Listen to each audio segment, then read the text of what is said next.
Assalamu alaikum viewers. This is Ikhtishamul Haq and you are watching my channel Hub of Competitive Exams. So welcome back to our channel.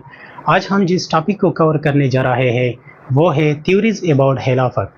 तो खुलफाए राशिदीन के बाद Umayyad dynasty आई, इसके बाद अब्बासिड dynasty आई और इसने खिलाफत में मुख्तलिफ चेंजेस किए। तो इस चेंजेस को मद्देनज़र रखते हुए मुख्तलिफ मुस्लिम पॉलिटिकल फ़िलासफ़र जो है उसने अपने थ्योरीज पेश किए खिलाफत के बारे में। तो आते हैं उसको पढ़ने की कोशिश करते हैं। तो आज हम पढ़ेंगे अल-मावर्दीज़ थ्योरी अबाउट खिलाफत। तो अल-मावर्दी जो है वो खिलाफत में के बारे में क्या कहता है, तो आते हैं उसको जानने की कोशिश करते हैं।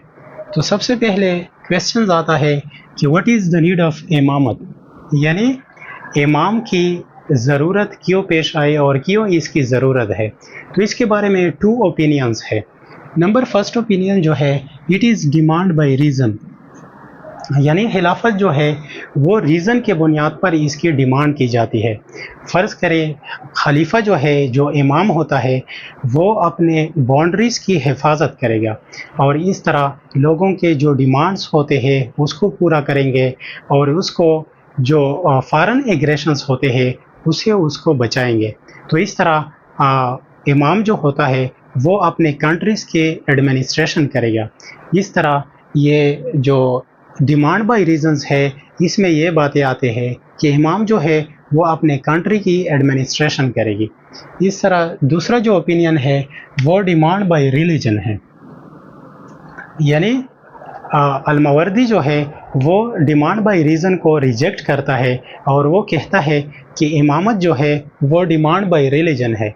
यानी कुरान में अल्लाह ताला कहता है कि ओबे अल्लाह, ओबे प्रॉफिट सल्लल्लाहु अलैहि वसल्लम एंड ओबे अ रूलर अमंग यू, यानी जो आपके दरमियान जो हाकिम होता है, जो रूलर होता है, उसको भी ओबे करो। तो इस तरह अल-मावर्दी इस आयत को कोट करता है कि ये जो इमामत का इंस्टीट्यूशन है वो डिमांड होता है रिलीजन में, यानी कुरान मजीद में ये प्रिंसिपल है कि आप अपने आप के दरमियान कोई इमाम ढूंढो और इसकी ताबेदारी करो। तो इस तरह अभी आते हैं इलेक्शन की तरफ कि इमाम का इलेक्शन किस तरह होता है। तो सबसे पहले इमाम अल-मावर्दी जो है वो 3 क्वालिटीज़ बताता है कि एक इलेक्टर जो होता है, जो एक इमाम को इलेक्ट करता है, उसकी 3 क्वालिटीज़ होनी चाहिए।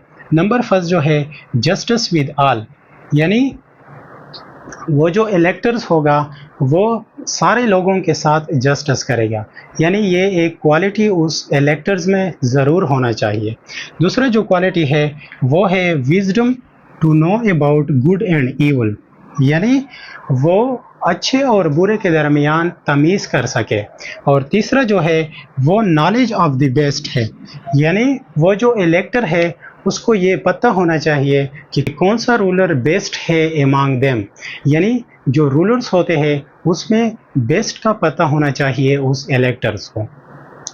अभी आते हैं क्वालिटीज़ ऑफ इमाम के बारे में, यानी अल-मावर्दी जो है वो अबाउट 8 क्वालिटीज़ बताता है कि इमाम में ये 8 क्वालिटीज़ होनी चाहिए। सच इज़ जस्टिस, यानी वो इंसाफ कर सके। दूसरी ये कि उसको नॉलेज होना चाहिए, यानी वो एक आलिम होना चाहिए जिसको नॉलेज हो कि किस तरह एक कंट्री को चलाया जा सके शरीयत के लाज के ऊपर। इसके बाद वो मेंटली और फिज़िकली फ़िट होना चाहिए, उस इमाम में कोई फ़्ला ना हो, मेंटली या फिज़िकली वो फ़िट हो।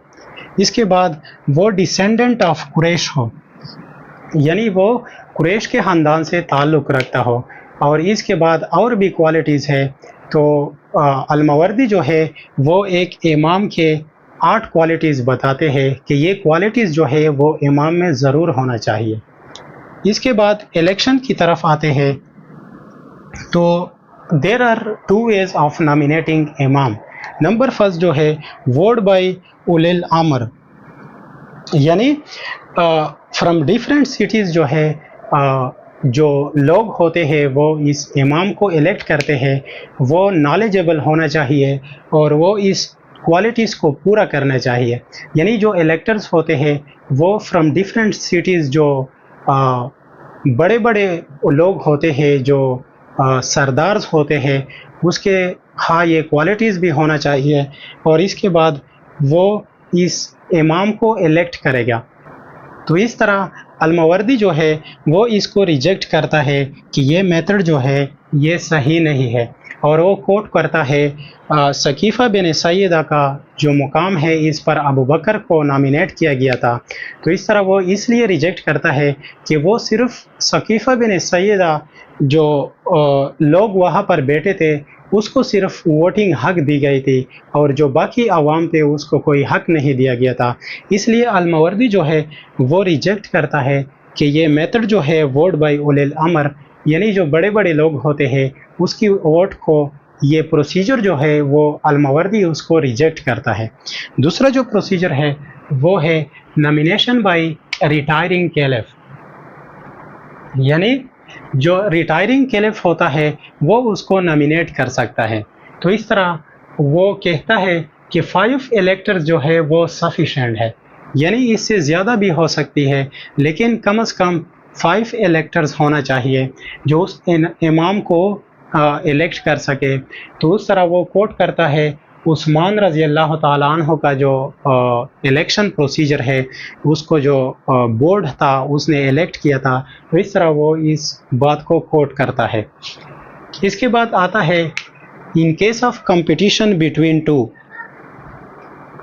یعنی اگر 2 امامس کے درمیان کمپٹیشن ہو تو کیا ہونا چاہیے۔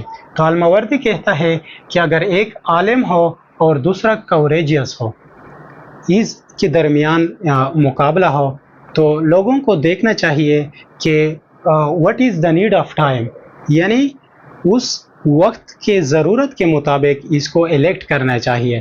اگر عالم کی ضرورت ہو تو عالم کو الیکٹ کرنا چاہیے، اور اگر کوریجیس پرسنز کی ضرورت ہو تو اس کو الیکٹ کرنا چاہیے۔